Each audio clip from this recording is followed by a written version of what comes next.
I can't hear you.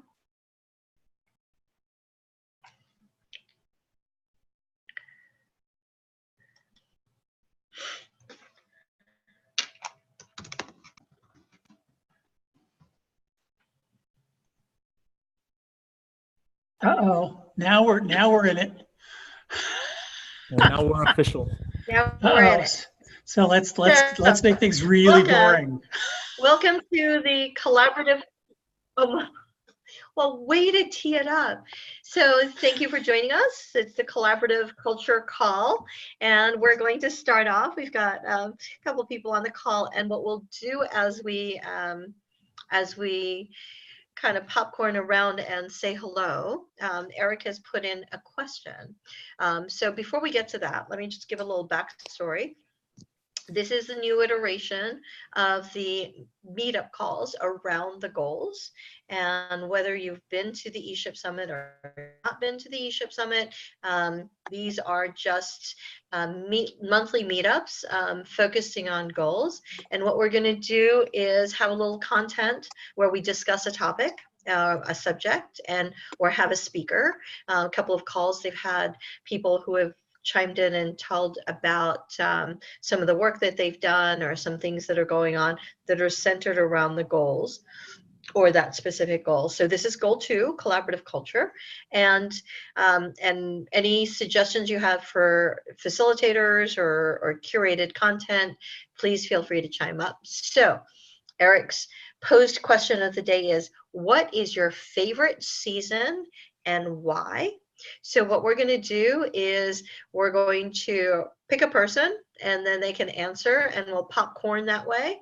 And since it's Eric's question, I'm going to popcorn to Eric. Eric, what is your favorite season and why? So just a second. Just a second, young lady. So one thing that I think is important, it's not necessarily, I don't think it's necessary for every call, but I think it is particularly important for this call, that we kind of, why do we do this quick intro? Why do we do things like popcorn around? And just really quickly, it's because, you know, we're not only ecosystem builders, we're not already doing things, important things in our community and, you know, sometimes nationally, but we're also individuals, we're also people. So the more that we get to know who each other are and, you know, what do we bring to the table and some of our quirks and personalities, the more valuable that is, I think. So that's one reason why it's important to do this. And sometimes, even though most of us would love to dig into the real work, sometimes a goofy off the wall question like your favorite rock band or something else, that can be great. So anyway, the question today was, what's your favorite season and why? I just love the fall. I don't know why. My mom is from Sweden, half the family's from there, so maybe I like colder weather, but I just have a different energy that comes with the fall. And in New Mexico, we also have Balloon Fiesta. And in the interest of keeping it short, I will leave it at that. And I will popcorn to Daniel because I'm not sure if I've met you.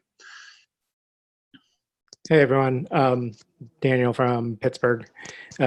So my favorite season is also fall because I like wearing sweaters. Here in Pittsburgh, it's cold enough to wear sweaters.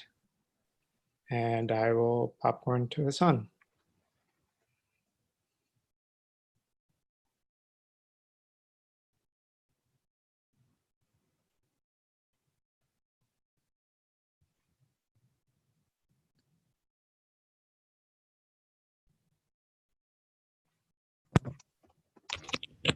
Okay, there you go. You're on 2 places. There yeah. we go. Yeah, I was having technical issues, so I'm on 2 different systems. Yeah, so I guess we've got 4 choices then. Well, it depends. You know, you could be from a lot of different backgrounds. Who knows what other seasons might exist? So I guess I've always had, I think, two seasons that I really like, spring and fall. And I guess the period fall, I guess right before fall, just because of the change that's happening, all the different colors that are on the trees, and it just looks it looks like an impressionist painting outside. So, and I guess that leaves Celia. Okay, so I guess we will just round it out, and I'll say fall as well. I wrote an essay once about because I feel like I'm in the autumn of my life. It's I've been past the adolescence and growing up and raised a child, and now I get to be more mindful. And I think fall is a time where we take a moment and we take a bigger breath and don't rush to things, and the crisp air just kind of reminds you to be a little mindful, and remember that things, even in the maturing, that there's beauty, like all the fall trees. And so I just actually drove 1,200 miles from Oklahoma to New Jersey, so I got to see some fall colors, and yeah, it's been really good. So anyway, that's great. And for those who don't know me, I guess Daniel, I am the ESHIP community activator. I have a colleague, Christine, who focuses on the national resource providers. Those are all the organizations that help support entrepreneurship and ecosystem building across the country and parts of the world. And my focus is the individual ecosystem building practitioners, such as yourselves. So welcome. And I'm going to turn it over to now. Eric had put in the notes in the chat. There's a notes and agenda. So if you want to click on that, I guess Hassan and I will scribe a little bit and try to keep notes. So Eric, it's your show. I will turn it over to you. Well, let's see. So other kind of stuff. So were there any other? So I do have a topic to share. Well, we'll see. We'll see if there's interest. I'll take a quick poll. But first of all, are there any other updates, sort of general big updates and things as far as, you know, schedule and other things that are happening around the world of ESHIP at the moment? I did a really quick look and I didn't see anything huge. There are a bunch of different startup weeks that are happening around the country and globe, but I think in many ways it's kind of a little bit slowed down for the moment, although a Global Entrepreneurship Week, of course, is coming up in about 3 weeks in November. Any other kind of updates, schedule, et cetera, that are happening around the world? No, there's been a couple of summits. So Startup Champions had their fall summit. India is just had theirs, I believe, in Niagara Falls area. And we had Rural Rise, which was in Pine Bluff, Arkansas. I have a wrap up of some of those things that I'm putting into a newsletter. So that newsletter will be going out to everybody. Oh, the big news around the foundation is, if you've seen, the Kauffman Foundation launched an initiative. It's a bipartisan initiative to support entrepreneurship and new small businesses. It's called Start Us Up, or America's New Business Plan, which means they want to have a bipartisan plan for policymakers that focuses on creating new jobs and leveling the playing field for startups and small businesses. So it is, it's the newest initiative. I'm going to put that link in the chat for anybody who wants to see it. You'll see it all over Twitter and Facebook, and we're trying to get, especially as we're coming up an election, that we want our policymakers to be mindful of entrepreneurship in a nonpartisan way. So that's the big news from the foundation. We are taking nominations for adding on ESHIP champions. So those are the people who are the super volunteers and help us get things done. Eric and Hassan are two of over a dozen people who do their little magic in their custom and bespoke ways. So, all right, Eric, there you go. Excellent. You see, I'm trying to be good about staying on agenda, which is not always the case with me, but yes. So let's see. So what I was going to do, and maybe I figure we'd already done that. So I will go into a little bit of Code for America and why I think that's an important or an interesting organization to look at, particularly regarding collaborative culture. Daniel, before I get into that, are you aware of that group or have any knowledge or any interest whatsoever? Yeah, definitely. We work with a lot of nonprofits, social enterprises, and the like. So we have a couple of coding um, camps that we send people to as well Oh, for their sweet. needs. So yeah, definitely. Cool. So, and in some ways, the joy of having these things recorded is that if I say something wrong, no, if that at least I'm imparting some other additional information, and hopefully that's useful. So this is not particularly well practiced, but what I'll say is, I attended over the past couple days, starting I guess Thursday night, the most recent Code for America Brigade Summit. And taking a little step back, Code for America it's an organization that came together to basically promote open government, basically transparency, among other things, civic tech, basically better, more responsive governance, employing digital skills, and also civic hacking, sort of a different way of problem solving, using that term for hacking. How do you solve problems? How do you make things happen using different forms of tech? And it was formed in 2009. And I think in a lot of ways it provides some, not necessarily a roadmap, but it provides some examples for an organization that's taking maybe in some ways similar approach to ESHIP in terms of making things happen throughout the United States and also with a global impact as well. I'm going to be putting a couple different links here in the chat from time to time. Daniel, are you just on the phone, or do you have any access? I mean, to chat or anything like that? No, I have my computer here. Okay, cool. So they started back in 2009 with an interest in doing those things, really grew out of an open government, so sort of the open source movement and how software development or emerging digital development, how that might be applied to making government more responsive. Let's see, and I'll just read their mission and vision. Basically, government can work for the people, by the people in the digital age. And that the vision is that Code for America uses principles and practices of the digital age to improve how government serves the American public and how the public improves government. So one thing that I'll say about the way that they've approached mission, vision, and a few other things, we'll get a little bit more into this later, is that they use the tools and language of software development to do so.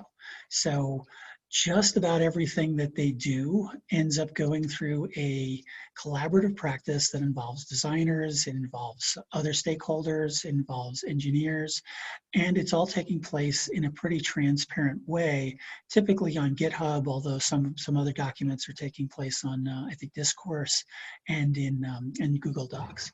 So the idea of coming together and creating the mission and vision statement that I just read part of, that was all done in public by the different folks who are participating through different brigades. Let's see, in addition to that, just to give it a little more frame as well, it took a while.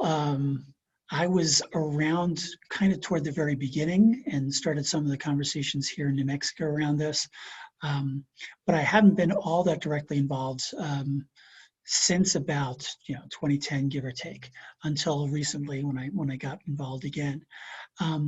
They have a couple different things that they were doing around the country where different cities would invite fellows in and help create products. Some cities that worked fantastically well in, some cities that did not, or some regions that did not. However, more recently, I want to say the past maybe 3 or 4 years, they've really started kind of knocking it out of the park in a few different items. So a few ones that are top of mind right now is an integrated benefit initiative where folks who are seeking benefits, housing benefits, insurance, WIC, other access, that those are all available in one single place. There are 5 different kinds of benefits, housing as well. I think I'm spacing on 1 or 2, food. There are 5 different kinds of benefits. For the most part, in many states, or probably about half the states, you can't get more than one of those different benefits in a single location. What's been happening in different locations, and often with the support and work from Code for America local brigades, is that they've been developing or prodding folks to combine these in a single location, so that if you've got somebody that has different needs for different kinds of assistance that they are eligible for, they don't have to go lots of different places. A different one that's got some recent press is Clear My Record. And that's got sort of two components to it. Part of that's about formerly incarcerated folks who are eligible for having that removed from their record.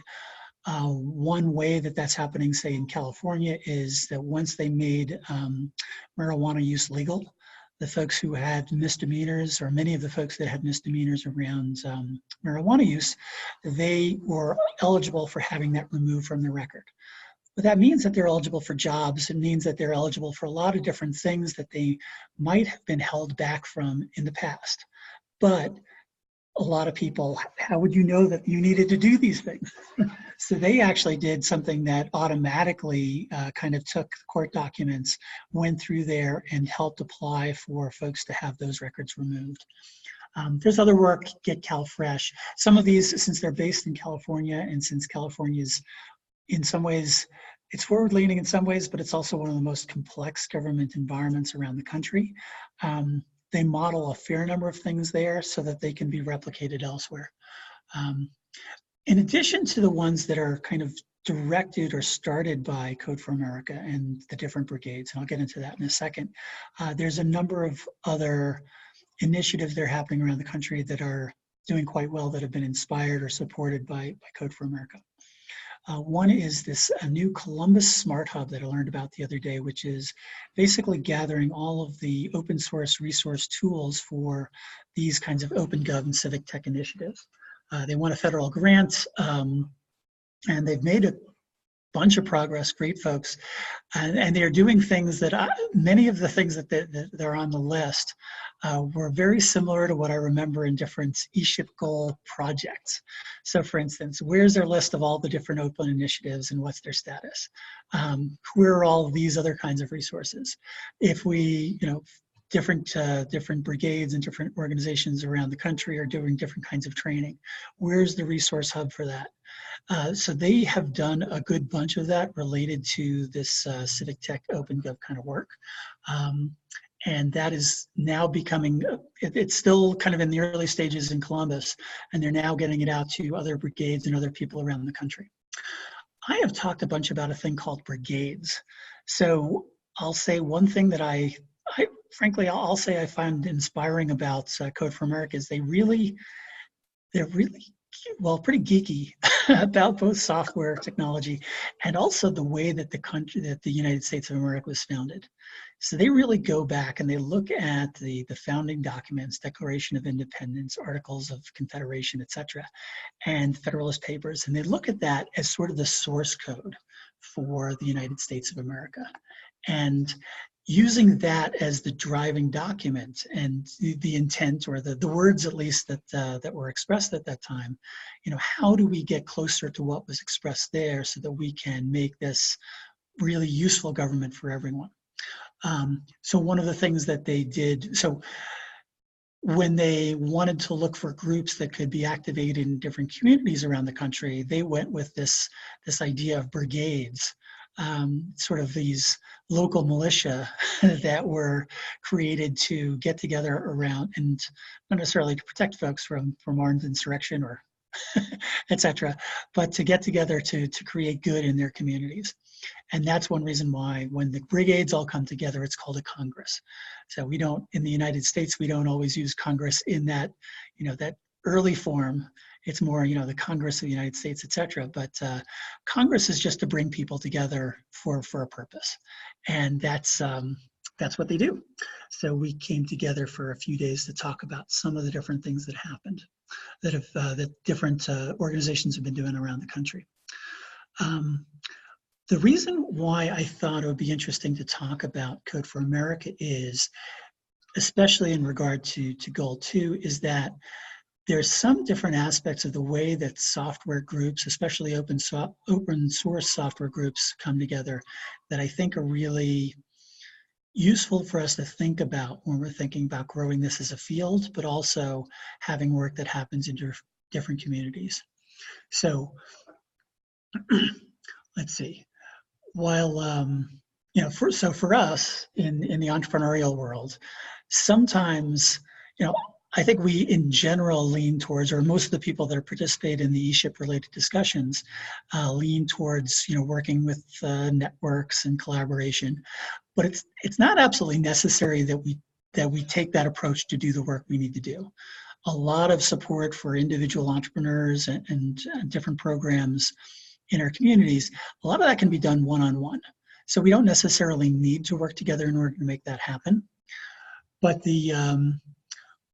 but one of the things that I found value in with the software world is one of the things that I think we need to recognize and why they've taken a very collaborative approach from the very, very beginning is that good software development always, it uses customer-centered design. They're always building with the people that they want to get value from different products. It's almost always a cross-functional team of some kind. So like I said, you've got designers, you've got programmers, but you've also got those other stakeholders and supporters in the room. The people are going to need to be able to sell this to someone else. So I think we can learn a lesson sometimes from the folks who have been forced to collaborate for a long, long time and maybe apply that to our work.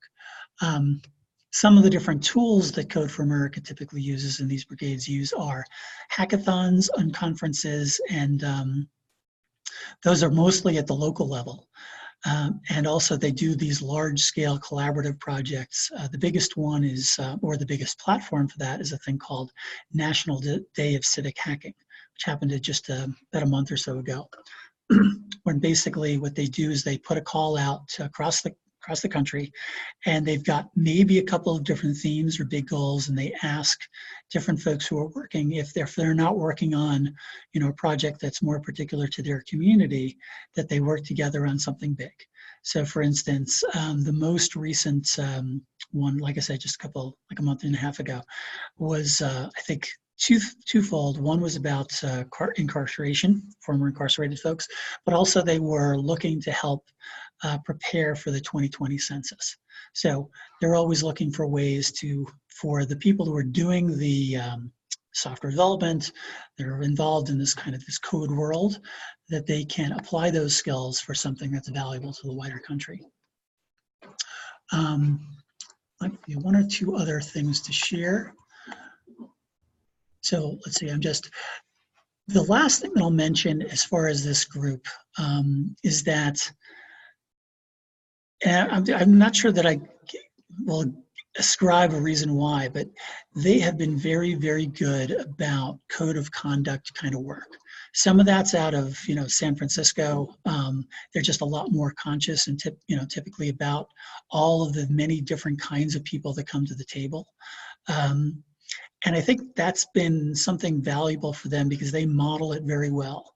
I think some of us don't typically say, I use he, him pronouns, etc., or they don't identify those kinds of things at the very beginning of a meeting. But it is something that I find from the Code for America folks is particularly important because it raises awareness at the very beginning, whether it's online or something that's happening in person. It raises awareness at the very beginning that we recognize we're all different and that we have different ways of approaching things.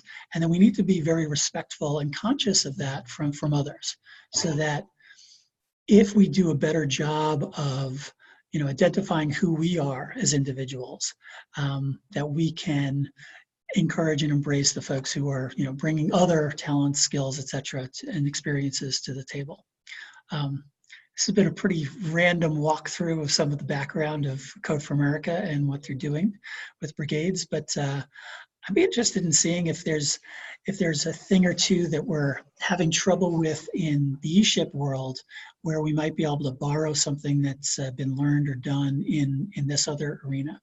So that's what I've got for now. That's wonderful. Thank you so much, Eric. I'd actually like to mention the Pittsburgh Brigade did the ever so important work of the fish fry map, which will be back soon, I'm sure. Well, and so I talked about a lot of dry stuff. I mean, one of the things that it's in one of their suggestions. It's not like the code. There's another document they've got, which is kind of the principles. And I know we're sort of, for some folks within the ESHIP group are working in principles, but one of the like top 6 or 10 was, have fun. So sometimes how do we make something happen that's just going to have some good benefit for community? It doesn't have to be access to, food stamps or something like that. It can be, where's the best fish fry? So in relation to what you were asking about the ESHIP world, so I think that people are starting to think about projects, and what we've discussed on the ESHIP team, that would be Andy and Lauren from the Kauffman Foundation, myself and Christine, is that a lot of the work that we do is we hold up the scaffolding for all of you to create relationships. So opportunities like this to get together and build relationships. And we found that building relationships are really the first step towards putting things together. And I know Code for America, it seemed to me like you started out more with a North Star. This is the goal that we all want to strive for. And because we all strive for similar goals, we're going to come together as a group. Now, we do have that with ESHIP goals and saying that we want to create a professional field called ecosystem building, but I think it's very meta when you talk about those things, as opposed to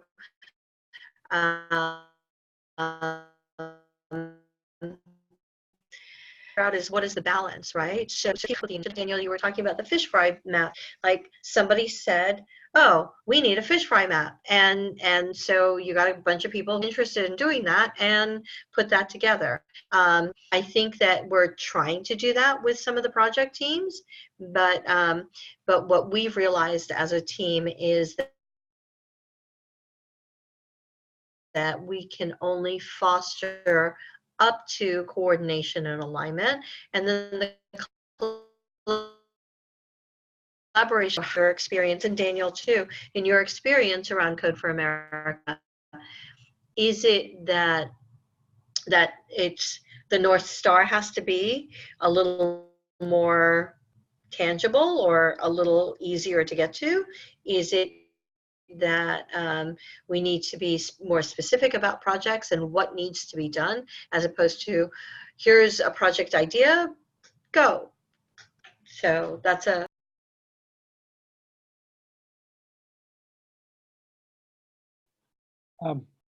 Great. I think that's a great question.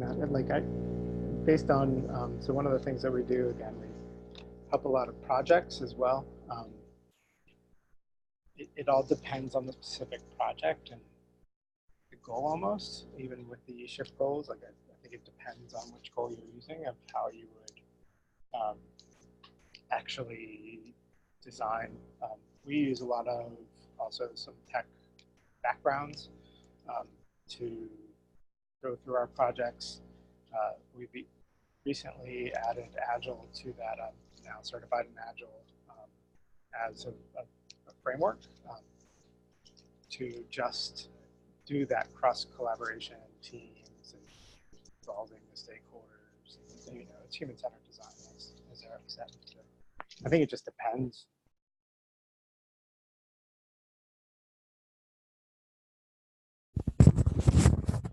Eric, when you were describing some of the work at Code for America, it reminds me of another project that I think is still currently going on in Detroit. Started a few years ago, but an organization basically mapped out the public assistance application for the state of Michigan. I mean, literally mapped it out on a sheet of paper, and it was probably about 50 or 60 feet long, step by step.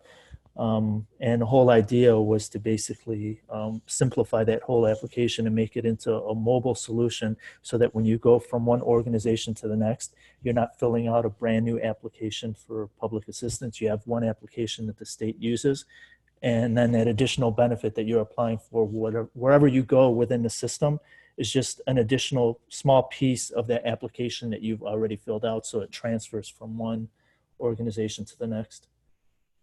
But basically, I'm looking at their website right now, and they describe their work. It says, we design solutions that scale simplicity and humanity across complex institutions.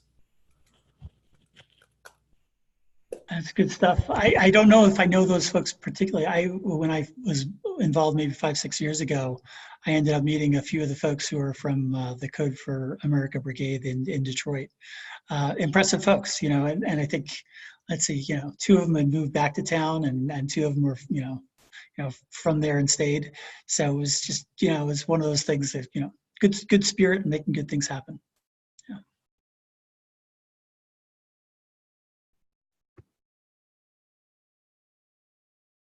Well, and I think in the different sort of something that I wonder about in the kind of the project world that I've, I don't know, mentioned, I think before, is for some of the different goals or some of the different projects that we've got, it's in some ways how can I put it? The project itself is necessary, but not necessarily compelling. So folks, it's like, why do I really want to do that thing? And in some ways, that's actually a perfect candidate. If we're kind of like talking about the hackathon and conference world, those things are actually really good candidates for, like, in the Code for America world, a brigade, like I'm just restarting the brigade or helping restart the brigade here in Albuquerque, New Mexico, kind of waned and mostly dormant for the past 9 months, 12 months.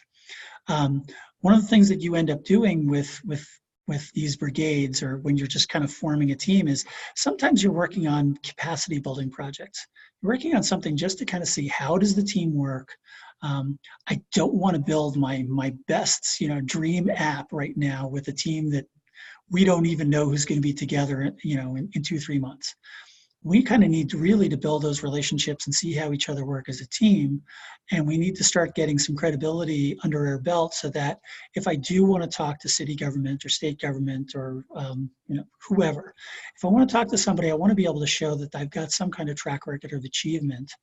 And one of the ways to do that is through kind of these smaller projects that are not necessarily sexy, but the work needs to be done. You can prove that something happened. So I've been thinking that some of the projects that are on our list, or some of the components of the projects that are on our list, would be good candidates for, just some hackathon kind of day or unconference kind of day.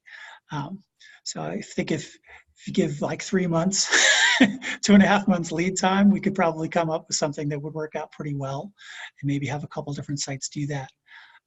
So I'll offer the desire to get involved with that, and if it doesn't conflict with my schedule, I'm happy to help lead.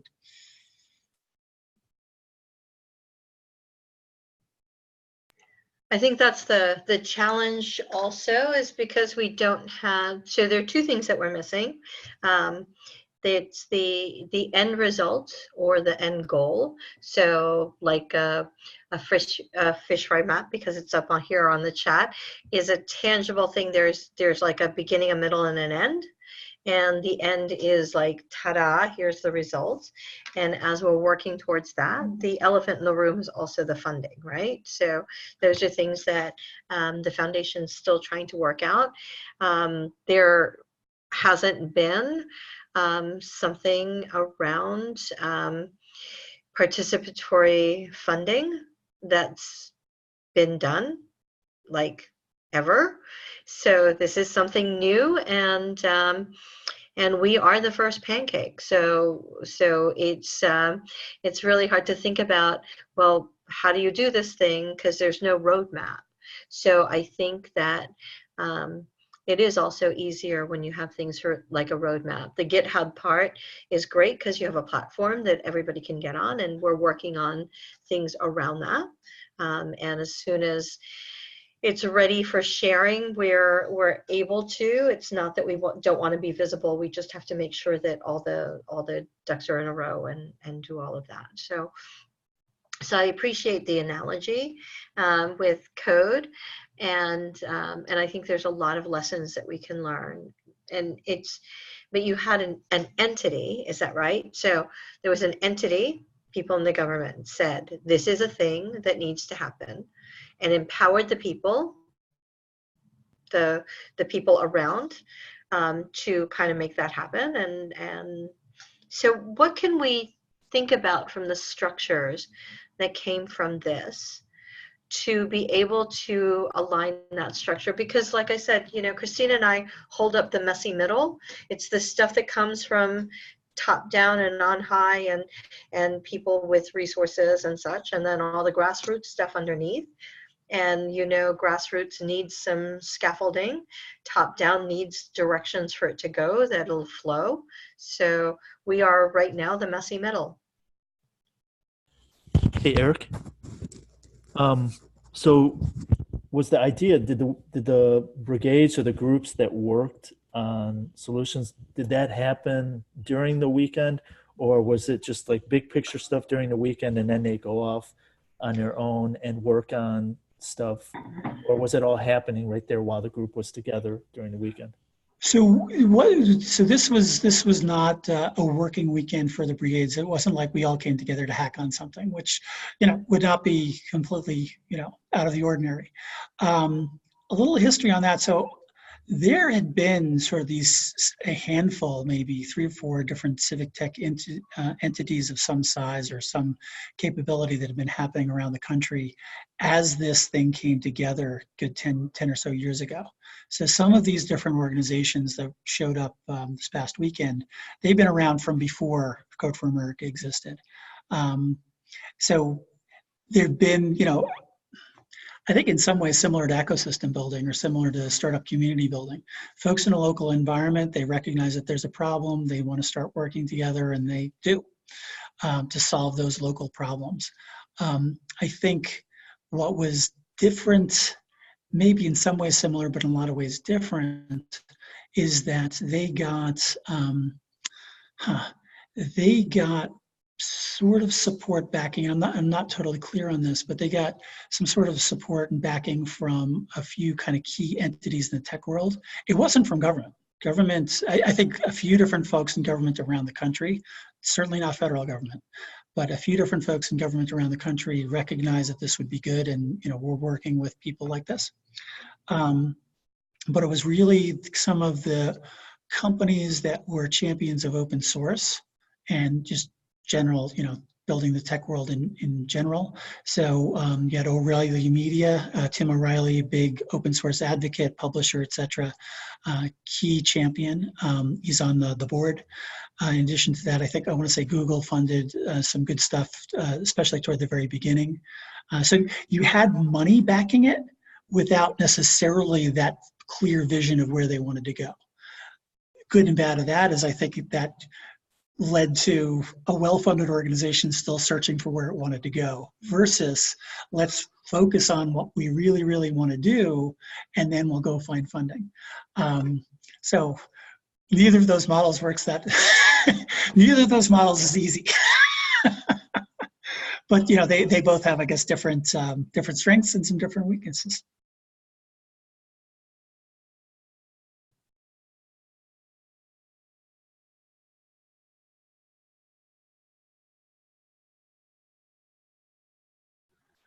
But anyway, so I think what I'll say is I think there may be some, I know a lot of different communities around the country that are doing, you know, helping build their entrepreneurial ecosystems. For instance, one thing we're doing in economic development, somewhat adjacent to maybe the more startup or entrepreneurial community building work, is around procurement and making city and municipal, basically any government purchasing, making that more accessible to a wider group of local businesses. So that's an area that Code for America is actually a lot of brigades work on procurement related issues. It's also a key sort of a hot topic in inclusion kind of conversations that are happening nationally. And because of those two, and because of some of the things that are happening with ESHIP, that feels like that might be one of a few different places where there's a potentially some organizational alignment around something. Totally know what there is quite yet, but I know there's some projects there close to me here in New Mexico that I think are headed in that direction. So there may be reason to kind of link up at different levels about how this could work in the future.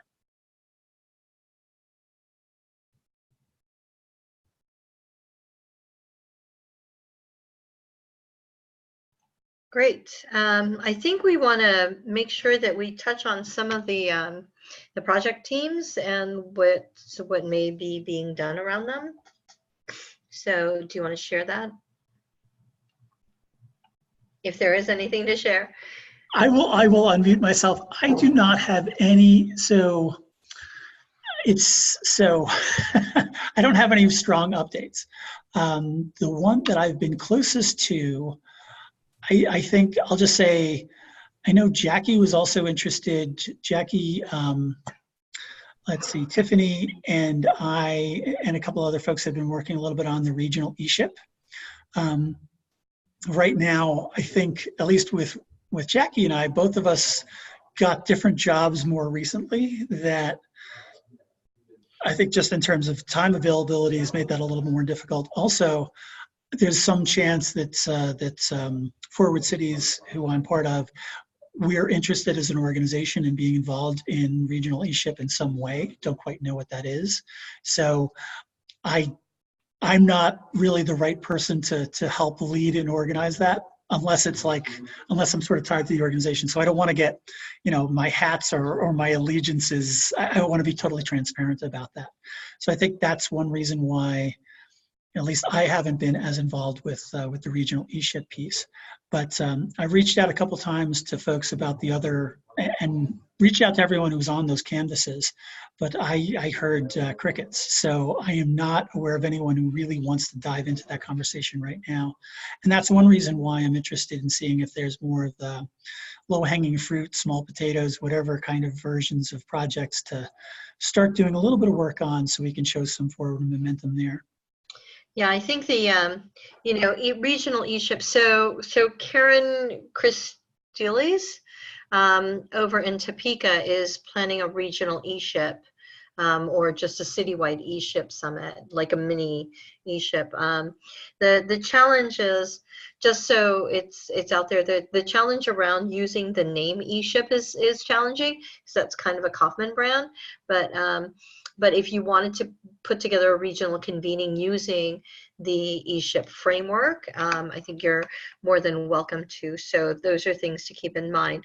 I know that she's got Dale Gines coming to speak, and I think she's trying to get some people from the foundation. So they're up in Topeka, and they'll be doing that right around Global Entrepreneurship Week, if I'm not mistaken. It might be just before then. So that's what I know of what's going on there.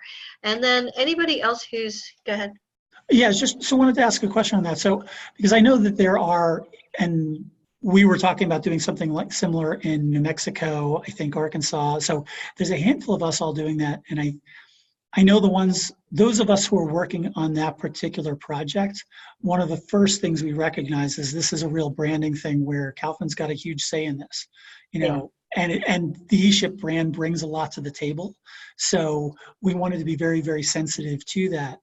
I'm wondering if there's I don't know if it's an official statement, that sounds too much, but actually there's one that's being curated or put together by public affairs and the legal team, so that we can put together some structures around the usage. So that should help things along. Like here, here's the framework, here's the scaffolding, here are some things that you can utilize that help it be more branded. But yes, and we recognize, because as these things bubble up, that's the only way to know. So we don't know what we don't know, and that's the beauty of everybody coming together as a community. So it's really helpful to have things happen, and then we're able to bridge that communication between the foundation and all the the different departments around there and the community to say, hey, so, this is how we can support, this is what we're able to do, these are our tools in a toolkit. So all those things are really important. And It's a huge step forward. I think that's really, really important. So we should. I don't know we're quite there yet, but Okay. we're working on it. So we're in the middle of a huge step forward. yes. Hey, Daniel, is there something in particular that you're particularly passionate about working on or delving into? Not at the moment. I can't think. I can't think of anything. No pressure. No pressure. Hassan, I need to circle back with you and Beth and Kristen Lutz. I know that you and Beth have been talking about some collaboration, about focusing on small, mid-sized communities, and I think Kristen may be the missing piece of what you're looking for, which is the rural piece. So we'll work on that. That's a collaborative culture thing, trying to bring everyone together. That's the beauty of this, right? So the more we work together, the better and stronger ecosystems can become, and I think there's a great opportunity for everyone. So is there anything else before we wrap, so that I can give you back maybe 5 minutes of your day? No, can you, Siri, can you stay on after the call? I just wanted to ask you something. Why don't I get with you on the phone and Cool. I can do that? Yeah. Okay. So the only thing I was going to do is just go real quick into the notes. There have been a couple different folks that we've talked about or thought about inviting over. I've made some initial inquiries. There's a team locally that's locally trained to do strategic doing, and we talked a little bit about maybe seeing if they could bring somebody from that, from the actual strategic doing team itself, to get on one of these calls.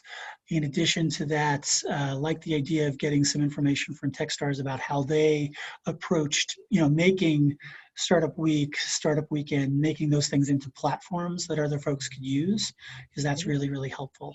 I'm wondering, Daniel, since you're, for anyone, are there other folks that we should be pursuing? Because we do really want to get a guest on, ideally for that next call.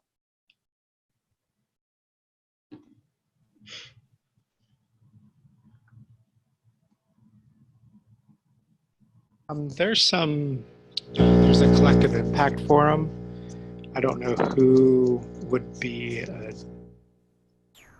contact there, but that may be something to look into.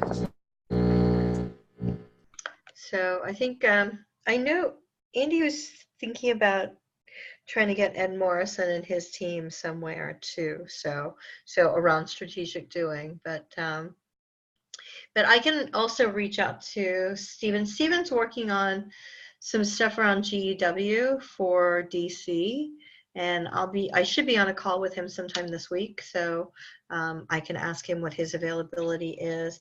The challenge is, I think the next call will be right in the beginning of Global Entrepreneurship Week, which is the 18th of November. So let's see how that pans out. Yeah, I think, if we're looking in December, I think that's probably good for that. December, January would be great. Yeah. Okay, that sounds good. I think we'll definitely work on it, and if not, I will give you back 5 minutes of your day, and I'm going to get on a call with Hassan. Okay. All right, well, thank you so much. Appreciate it. Good to see folks. Thank you for your time. All right, take care. Have a great month. Thanks, Eric. Thanks.